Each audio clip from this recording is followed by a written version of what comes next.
जयंती के अवसर पर आज राज्य अवकाश है। राज्य सरकार के दफ्तर आज वहां पर बंद है, लेकिन राज्य में तमाम बैंक छुट्टी के बावजूद भी काम कर रहे हैं। भारतीय स्टेट बैंक और सेंट्रल बैंक में कर्मचारी पूरे जोश और उत्साह के साथ जनता की सेवा में लगे हुए हैं। बैंक कर्मचारियों का मानना है कि देश हित में वो अपनी छुट्टी की परवाह किए बगैर काम करेंगे और सरकार के फैसले को सही साबित करके रहेंगे।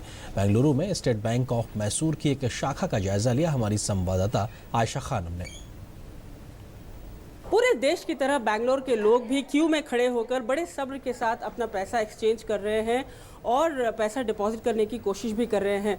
पूरे देश के हिसाब से अगर कंपेयर किया जाए तो दक्षिण भारत में स्थिति कुछ हद तक सामान्य होती हुई नज़र आ रही है, क्योंकि यहाँ पर ज़्यादा से ज़्यादा एटीएम्स मौजूद हैं और कई जगहों पर कोने कोने पर एटीएम्स मौजूद हैं और कई एटीएम्स में पैसे भी लोड कर दिए गए हैं, जिसकी वजह से लोग आसानी से अपना पैसा निकाल पा रहे हैं और जो लिमिट है उस लिमिट के हिसाब से निकाल रहे हैं।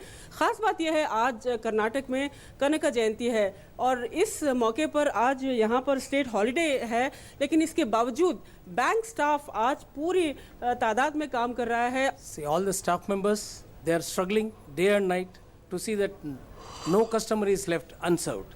Not only customers, all the citizens are being given an opportunity to exchange their own as fast as possible. हमारी ज़रूरत देश को है और जैसे कि हमारे प्रधानमंत्री सर ने कहा है कि इस स्थिति में हम लोग सबको एक साथ खड़ा होना है और इस स्थिति से बाहर निकालना है देश को।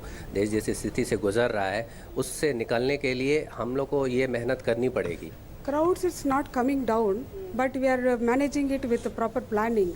We are kept 2-3 one line exclusive for senior citizen and ladies, old age people.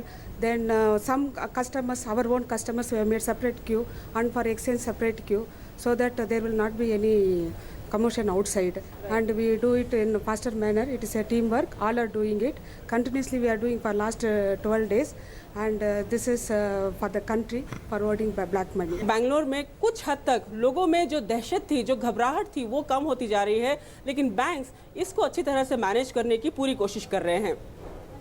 Cameraman Suresh के साथ आयशा खानम, डीडी न्यूज़, बैंगलोर।